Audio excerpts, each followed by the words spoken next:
Hello friends and welcome to the med project medical lectures. और आज का हमारा टॉपिक है माइट्रल स्टेनोसिस। तो माइट्रल स्टेनोसिस हमारा कार्डियोलॉजी का बहुत ही इंपॉर्टेंट टॉपिक है। तो सबसे पहले हार्ट के एक जनरल एनाटॉमी को देखते हैं। तो ये आपका है राइट एट्रियम में ब्लड कलेक्ट होता है डीऑक्सीजनेटेड, जो कि आता है सुपीरियर वेना केवा और इंफीरियर वेना केवा से। देन जब आपका राइट एट्रियम और लेफ्ट एट्रियम का कॉन्ट्रैक्शन हो जाता है तो ये ब्लड आता है आपके राइट वेंट्रिकल में।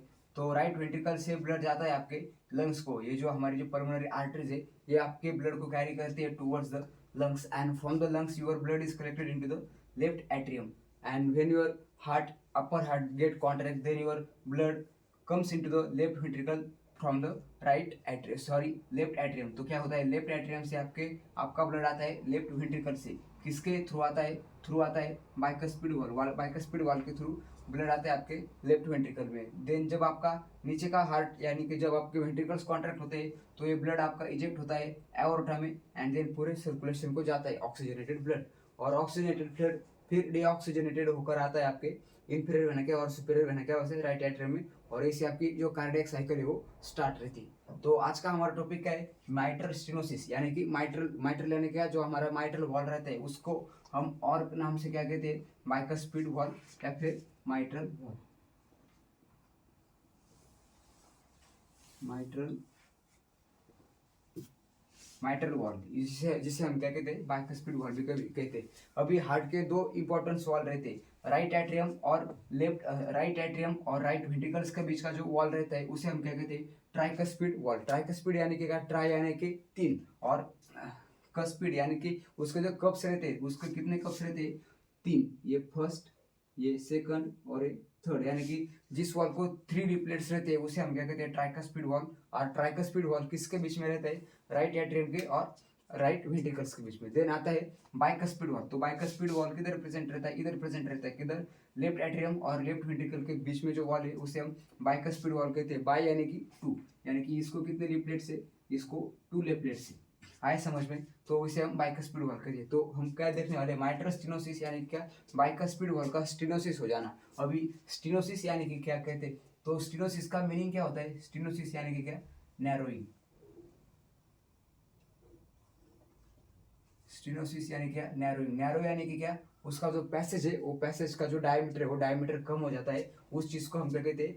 स्टेनोसिस कहते हैं। तो माइट्रल स्टेनोसिस यानी कि क्या? Narrowing of the bicuspid valve और mitral valve, it is known as the mitral stenosis. तो क्या है mitral stenosis? Mitral valve is the stenosis of the narrowing of the mitral, यानी कि mitral stenosis is the narrowing of the mitral valve. Mitral valve का stenosis हो जाता है, उसे हम माइट्रल स्टेनोसिस कहते हैं। देन उसके बाद देखते हैं उसकी इटियोलॉजीज, यानी कि उसके रीजंस क्या क्या होने। तो सबसे पहले क्या है? Rheumatic heart disease. तो इधर हम कॉजेस को इन्यूमरेट करते हैं। तो हमारा सबसे पहला पॉइंट का डेफिनेशन के बाद उसके कॉजेस। तो कॉजेस में पहला क्या है आपका कॉज? पहला कॉज है आपका RHD। RHD यानी क्या? Rheumatic heart disease. तो रोमेटिक हार्ट डिसीज में क्या होता है? जो आपकी खुद की एंटीबॉडीज रहती है, तो एंटीबॉडीज आपके जो हार्ट के वॉल्स रहते हैं, तो रोमेटिक हार्ट डिसीज में आपका ट्राइकस्पिड वॉल पर अफेक्ट होता है, देन एओर्टिक वॉल पर भी अफेक्ट होता है और बाइकस्पिड वॉल पर भी अफेक्ट होता है। तो उसका एक रीजन होता है माइट्रल स्टेनोसिस होने का। देन उसके बाद क्या कहते हैं हम? तो क्या रहता है second? Calcification of the leaflets. Second क्या रहता है? कैल्सिफिकेशन। तो कैल्सिफिकेशन यानी कि क्या?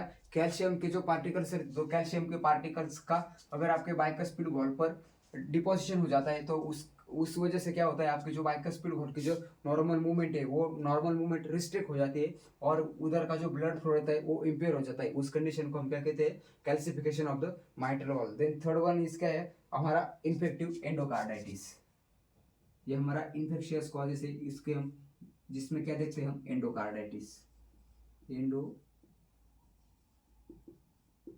एंडोकार्डाइटिस हार्ट का एक इन्फेक्शियस डिसीज है। देन नेक्स्ट रीजन क्या है आपका ए होने का? तो कंजेनाइटल माइट्रल स्टेनोसिस। कंजेनाइटल भी रह सकता है माइट्रल स्टेनोसिस। देन और क्या क्या रीजन है आपका? कॉर्डल रप्चर, या फिर आपके जो कॉर्डे टेंडेंस रहते हैं। कॉर्डे टेंडेंस क्या रहते हैं? इधर आपका ये माइट्रल वॉल है, तो माइट्रल वॉल के जो लिपलेट्स है वो लिपलेट्स को सपोर्ट करने को इधर कुछ कनेक्टिव टिश्यूज बने रहते हैं, जिसे हम क्या कहते हैं? कॉर्डे टेंडन कहते हैं। अगर ये कॉर्डे टेंडन का रप्चर हो जाता है तो उस कंडीशन में आपकी जो बाइकुस्पिड वॉल्व की जो नॉर्मल मूवमेंट है उस पर अफेक्ट आता है, जिससे वजह से भी आपको माइट्रल स्टेनोसिस हो सकते हैं। नेक्स्ट रीजन क्या है हमारा, कॉर्डे रप्चर।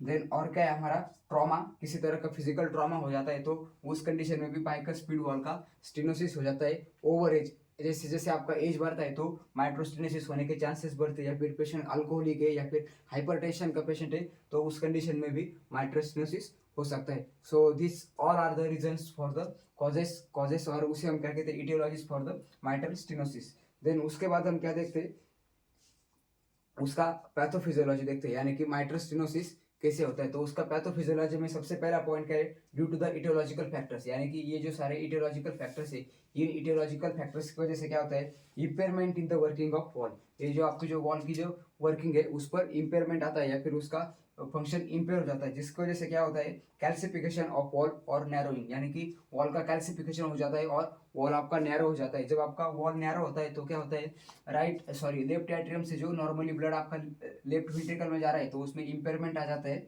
उसकी वजह से क्या होता है, impair blood flow into the atrioventricular route, यानी कि आपका एट्रियोवेंट्रिकुलर रूट में जो ब्लड फ्लो है वो इम्पेयर हो जाता है। उसकी वजह से क्या होता है, लेफ्ट आर्टिकुलर हाइपरट्रॉफी, यानी कि आपका ये जो लेफ्ट एट्रियम है तो लेफ्ट एट्रियम का क्या हो जाता है, हाइपरट्रॉफी हो जाता है। हाइपरट्रॉफी यानी कि क्या, increase in the number of the size, यानी कि जो आपकी जो इसकी जो नॉर्मल सेल्स रहती है, हाइपरट्रॉफी यानी कि क्या, जो आपकी नॉर्मल सेल्स है उन सेल्स का साइज बढ़ता है, उसकी वजह से ये पूरा ऑर्गन का साइज बढ़ता है, जिसे हम क्या कहते हैं, हाइपरट्रॉफी। इसमें क्या क्या होता है, लेफ्ट एट्रियल हाइपरट्रॉफी, यानी कि जो आपका लेफ्ट एट्रियम है उसका हाइपरट्रॉफी हो जाता है, साइज बढ़ जाता है, जिसकी वजह से क्या होता है, पल्मोनरी हाइपरटेंशन। आपको पल्मोनरी हाइपरटेंशन होता है। तो पल्मोनरी हाइपरटेंशन क्यों होता है, क्योंकि इसमें ब्लड किधर से आता है, आपके लंग से आता है, तो लंग्स में भी ब्लड का कंजेशन हो जाता है, जिस कंडीशन में आपको पल्मोनरी हाइपरटेंशन हो जाता है। इधर मैं पैथोफिजियोलॉजी लिख देता हूँ तो आपको इजी में समझ आ जाएगी। ये आपका बाइक स्पीड हुआ, ये हम मिटा देते हैं। तो सबसे पहले क्या है आपका, इटियोलॉजिकल फैक्टर्स। तो इटियोलॉजिकल फैक्टर्स के बाद क्या होता है आपका, impairment in the working of wall. ये जो आपकी वॉल्स की नॉर्मल वर्किंग चल रही है इसमें क्या आता है, इम्पेयरमेंट आता है।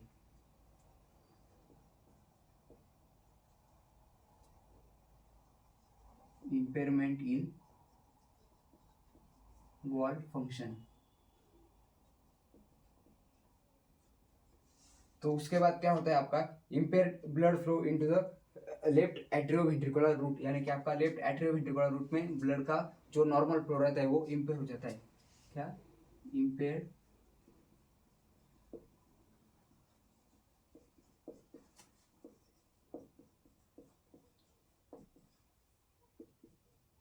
Impair blood flow to the left atrioventricular root.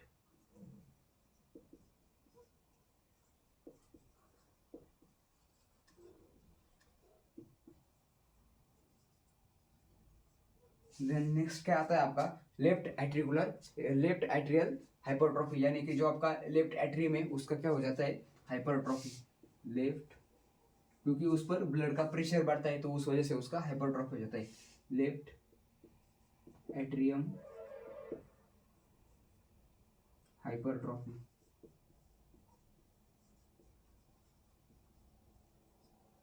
और लेफ्ट एट्रियम हाइपरट्रॉफी की वजह से क्या होता है आपको, पल्मोनरी हाइपरटेंशन बढ़ जाता है, यानी कि पल्मोनरी हाइपरटेंशन उसे हम कहते हैं, पल्मोनरी हाइपरटेंशन। आए समझ में। तो ये थी आपकी एक सिंपल सी pathophysiology for the mitral stenosis. Then उसके बाद हम क्या देखते हैं, क्लिनिकल मैनिफेस्टेशन, यानी कि इसमें क्या क्या साइन एंड सिम्टम्स देखने के लिए आते हैं। तो सबसे पहले आपका साइन एंड सिम्टम्स है ब्रीथलेसनेस, क्योंकि पल्मोनरी हाइपरटेंशन होने की वजह से पेशेंट को सांस लेने में दिक्कत आती है, उसे हम ब्रीथलेसनेस कहते हैं। Then diastolic rumbling, then cardiac murmurs, यानी कि जो आपके हार्ट के नॉर्मल साउंड्स है वो चेंज हो जाते हैं। देन फटीग, यानी कि पेशेंट को वीकनेस आ सकता है। देन पाल्पिटेशंस यानी कि आपके एबनॉर्मली हार्ट रेट भी चेंज हो जाते हैं या फिर बढ़ जाते हैं। Then narrow the pulse pressure, यानी कि आपकी जो पल्स रेट है वो पल्स रेट कम हो जाता है। क्यों, क्योंकि आपका लेफ्ट वेंट्रिकल जो लेफ्ट वेंट्रिकल जो नॉर्मल फीलिंग है, तो वो नॉर्मल फीलिंग होता नहीं है लेफ्ट वेंट्रिकल का। अल्टीमेटली आपका जो इजेक्ट होने वाला जो ब्लड यानी कि जो आपका कार्डियक आउटपुट है, तो कार्डियक आउटपुट कम हो जाता है। कार्डियक आउटपुट कम होने की वजह से आपको जो पल्स प्रेशर है, वो पल्स प्रेशर भी डिक्रीज हो जाता है। देन आपको लेफ्ट वेंट्रिकुलर फेलियर भी आ सकता है, लेफ्ट वेंट्रिकुलर फेलियर और pulmonary hypertension. So these are the clinical manifestations for the हमारा माइट्रल स्टेनोसिस। देन उसके बाद क्या है, डायग्नोसिस। पेशेंट को डायग्नोस कैसे करेंगे, तो सबसे पहले हम chest X-ray, then 2 dimensional echocardiogram, then physical examination, ECG, then cardiac catheterisation. Cardiac catheterisation में हम एक क्या उस इसका जो ग्राफी करते हैं, माइट्रल वॉल का ग्राफी करते हैं, और उसमें देखते हैं कि उसका कितना स्टेनोसिस हुआ या फिर कैल्सिफिकेशन कितना हुआ, और डॉपलर इकोकार्डियोग्राम भी करते हैं। तो ये थे कुछ डायग्नोस्टिक इवेल्युएशंस। देन नेक्स्ट और इम्पोर्टेंट पार्ट है हमारा मैनेजमेंट, की इस कंडीशन को हम मैनेज कैसे करते हैं। तो सबसे पहले पेशेंट को हम क्या देते हैं, डायरेटिक्स देते हैं। डायरेटिक्स क्यों देते हैं, ये पल्मोनरी हाइपरटेंशन डिक्रीज करने के लिए हम पेशेंट को डायरेटिक्स देते हैं। तो डायरेटिक्स में हम कौन सा एग्जाम्पल देखते हैं, इधर हम ट्रीटमेंट लिखते हैं।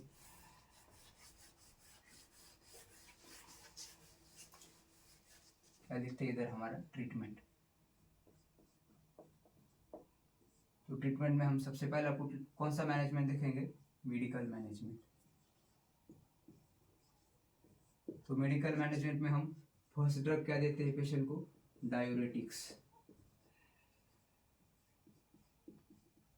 एग्जाम्पल क्या है उसका, फ्यूरेसेमाइड और थायासाइड्स।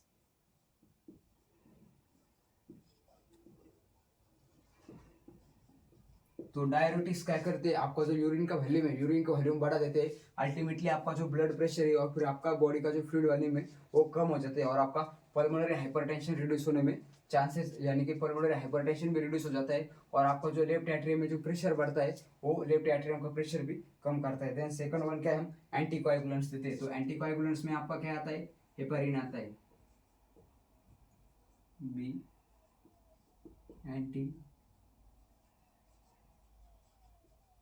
एंटीकोएगुलेंट्स। क्योंकि इधर एंटीकोएगुलेंट्स को देते हैं क्योंकि इधर ब्लड का क्लॉट फॉर्मेशन होने के चांसेस भी बढ़ जाते हैं, क्योंकि ब्लड का कंजेशन आपके लेफ्ट एट्रियम में हो जाता है, तो उधर ब्लड के क्लॉट होने के चांसेस बढ़ते हैं। तो उसको रोकने के लिए हम एंटीकोएगुलेंट्स देते हैं। उसका एग्जांपल क्या है, हेपारिन।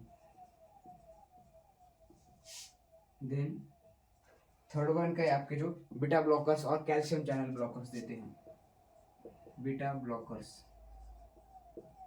तो बीटा ब्लॉकर्स का सिंपल सा एग्जांपल कौन सा है आपका, जो कॉमन यूज होता है, प्रोप्रेनोलॉल। और भी है, आप एग्जांपल में एग्जाम में लिख सकते हैं। Then calcium channel blockers, CCB यानी कि कैल्शियम चैनल ब्लॉकर्स। अभी कैल्शियम चैनल ब्लॉकर्स का एग्जांपल क्या है, तो कैल्शियम चैनल ब्लॉकर्स का एग्जांपल आप आज के वीडियो के कमेंट सेक्शन में बताएंगे। Then second one is the, जो हमारे लास्ट के ड्रग है उसमें हम एंटी एरिथमेटिक ड्रग्स देते हैं। तो एंटी एरिथमेटिक्स ड्रग क्यों देते हैं, क्योंकि आपके जो एबनॉर्मल हार्ट रेट रहते हैं उनको चेंज करने के लिए या फिर उनको करेक्ट करने के लिए हम एंटी एरिथमेटिक ड्रग्स देते हैं। देन सर्जिकल मैनेजमेंट, ये हो आपका मेडिकल मैनेजमेंट। देन उसके बाद हम देखते हैं सर्जिकल मैनेजमेंट। तो सर्जिकल मैनेजमेंट में हम क्या करते हैं, बलून वॉल्वेक्टोमी। बलून वॉल्वेक्टोमी, वॉल्वेक्टोमी का मीनिंग क्या होता है, इधर लिखते हैं हम, बलून वॉल्वेक्टोमी,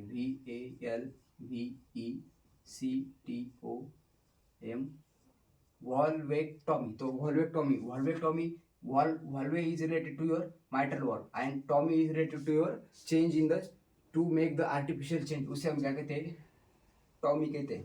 तो वॉल्वेक्टोमी क्या है, बलून वॉल्वेक्टोमी क्या रहता है, एक आर्टिफिशियली आपका एक स्टेंट रहता है, उस स्टेंट के थ्रू हम एक बलून पास आउट कर दे। तो वो किधर से आता है, जो भी आपका इन्फीरियर वेना केवा है, तो इन्फीरियर वेना केवा आपका जो एब्डोमिनल इन्फीरियर वेना केवा रहता है, तो उस इन्फीरियर वेना केवा से हम क्या करते हैं, आपको जो फीमोरल वेन रहती है, तो फीमोरल वेन से एक कैथेटर और उस कैथेटर के साथ एक बलून रहता है, वो बलून को हम हार्ट में भेजते हैं। देन आपका जो राइट एट्रियम और लेफ्ट एट्रियम के बीच का जो सेप्टम रहता है, वो सेप्टम को पियर्स कर वो कैथेटर आता है आपकी माइट्रल वॉल में, और माइट्रल वॉल का जो ये जो आपका जो लिफलेट है, इन दोनों लिफलेट के बीच में जाता है, और उधर हम बलून को इन्फ्लेट करते हैं। तो जब हम बलून को इन्फ्लेट करते हैं तो आपको जो नैरोइंग रहती है वॉल की, वो नैरोइंग कम हो जाती है और उसका डायलेटेशन हो जाता है। उसे हम क्या कहते हैं, इस सर्जरी को हम कहते हैं बलून वॉल्वेक्टोमी। अगर ये सर्जरी आपकी फर्स्ट चांस है, अगर इसमें अगर वो वॉल का कैल्सिफिकेशन ज़्यादा हुआ है, या फिर वॉल वॉल का जो नैरोसिस है वो या फिर वॉल का जो नैरोइंग है वो आपके वॉल्वेक्टोमी से जब कम नहीं हो सकता है,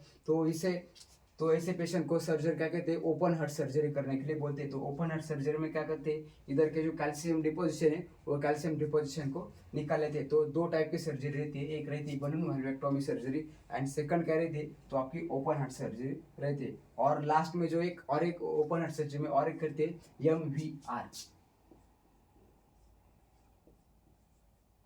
MVR यानी क्या, माइट्रल वॉल रिप्लेसमेंट, यानी कि आपका जो जो वॉल है ये वॉल निकाल लेते हैं और एक आर्टिफिशियल वॉल आता है, तो आर्टिफिशियल वॉल इधर प्लेस करते हैं, उसे हम क्या कहते हैं, MVR सर्जरी यानी कि माइट्रल वॉल स्टेनोसिस। जब भी स्टेनोसिस आपका ऑपरेशन से क्लियर होने लायक नहीं रहता तो उस कंडीशन में आपका वॉल निकाल लिया जाता है और नया वॉल डाला जाता है, उसे हम MVR कहते हैं। तो ये हुई सर्जरी। देन देखते हैं हमारा एज अ नर्स हमारा उधर क्या क्या रोल रहते हैं। तो ऑक्सीजनेशन, जब पेशेंट आए तो उसको ऑक्सीजन देखने का, उसको साइनोसिस वगैरह है क्या, उसकी ब्रीथलेस देखने की, वो एसेस करने की, तो ऑक्सीजनेशन में हमारा रोल रहता है। देन पेशेंट को फाउलर्स पोजीशन देती है। तो फाउलर्स पोजीशन क्या करती है, पेशेंट का लंग्स एक्सपांशन करती है। 30 डिग्री का फाउलर पोजीशन देने के बाद क्या होता है, लंग्स एक्सपांशन होता है और पेशेंट का जो पाल्पिटेशन है वो कंट्रोल करने में भी हेल्प आता है। देन मेडिकेशंस प्रोवाइड करना as per doctor's order. Then explain the procedures, ये जो प्रोसीजर्स रहते हैं वो हम पेशेंट को या फिर पेशेंट के जो रिलेटिव्स है उनको एक्सप्लेन करते हैं, यानी कि हेल्थ एजुकेशन देने में हमारा रोल रहता है। देन वाइटल्स वगैरह मॉनिटर करना, जो भी हमारे नॉर्मल रूल्स है वो आप इसमें लिख सकते हैं। Pre operative care, post operative care आप इसमें लिख सकते हैं। देन लास्ट पॉइंट क्या है हमारा, कॉम्प्लिकेशंस, कि अगर ये जो माइट्रल स्टेनोसिस है ये अगर आपका ट्रीट नहीं हुआ तो ऐसी कंडीशन में आपको क्या क्या कॉम्प्लिकेशंस आ सकते हैं। तो फर्स्ट वन क्या है, पल्मोनरी हाइपरटेंशन, जैसा कि हमने पैथोफिजियोलॉजी में देखा था, आपका पल्मोनरी हाइपरटेंशन बढ़ जाएगा जिसकी वजह से आपको ऑक्सीजन इंपेयरमेंट हो सकता है। देन आर्टेरियल डिसआरिथमाइस, यानी कि आपके आर्टेरियन के एबनॉर्मल कॉन्ट्रैक्शन रिलैक्सेशन हो जाएंगे और हार्ट रेट भी हार्ट का चेंज होता है। देन कंजेस्टिव हार्ट फेलियर, तो लेफ्ट साइड का हार्ट फेलियर कॉमनली इसमें दिख जाता है। देन पल्मोनरी इन्फ्रैक्ट्स, यानी कि जो आपके लंग्स है तो लंग्स में इन्फ्रैक्शन हो जाएंगे। देन एंडोकार्डाइटिस, यानी कि लंग्स को एंडोकार्डिटिस यानी कि आपके हार्ट को इन्फेक्शन हो जाते हैं। एंड पल्मोनरी इन्फेक्शन यानी कि आपके लंग को भी इन्फेक्शन हो जाते हैं। तो this is all about the mitral stenosis. तो आज हमने क्या क्या देखा, माइट्रल स्टेनोसिस की डेफिनेशन, देन एक डायग्रामेटिक हार्ट का एक रिप्रेजेंटेशन दिखाई मैंने, ट्राइकस्पिड वॉल क्या रहता है, माइकल या फिर बाइकस्पिड वॉल जिसे माइट्रल वॉल कहते हैं। देन इसके कैल्सिफिकेशन क्या रहता है, इसके लिपलेट्स क्या रहते हैं। देन इसकी मेडिकल ट्रीटमेंट, मेडिकल मैनेजमेंट पे हमने डायबिटिक्स देखे, anticoagulants, beta blockers, then calcium channel blockers. Calcium channel blockers के जो एग्जांपल है वो आप कमेंट सेक्शन में बताने वाले हो। देन इटियोलॉजी, इसकी इटियोलॉजी बहुत ही आसान इटियोलॉजी, और लास्ट में वो किधर खत्म होती है, हमारी पल्मोनरी हाइपरटेंशन में। देन इसकी जो इंपॉर्टेंट सर्जरीज है इस पर भी अलग से क्वेश्चन आ सकता है। तो क्या बलून वैल्यूक्टॉमी करते हैं और माइट्रल वॉल स्टेनोसिस या फिर ओपन हार्ट सर्जरी करके हम क्या करते हैं, ये जो इधर का जो डिपोजिशन है कैल्शियम का, वो कैल्शियम डिपोजिशन भी कम करते हैं। तो this is all about the mitral stenosis. अगर आपको वीडियो अच्छी लगती है तो वीडियो को लाइक करो और अपने फ्रेंड्स के साथ शेयर करो। Thank you friends.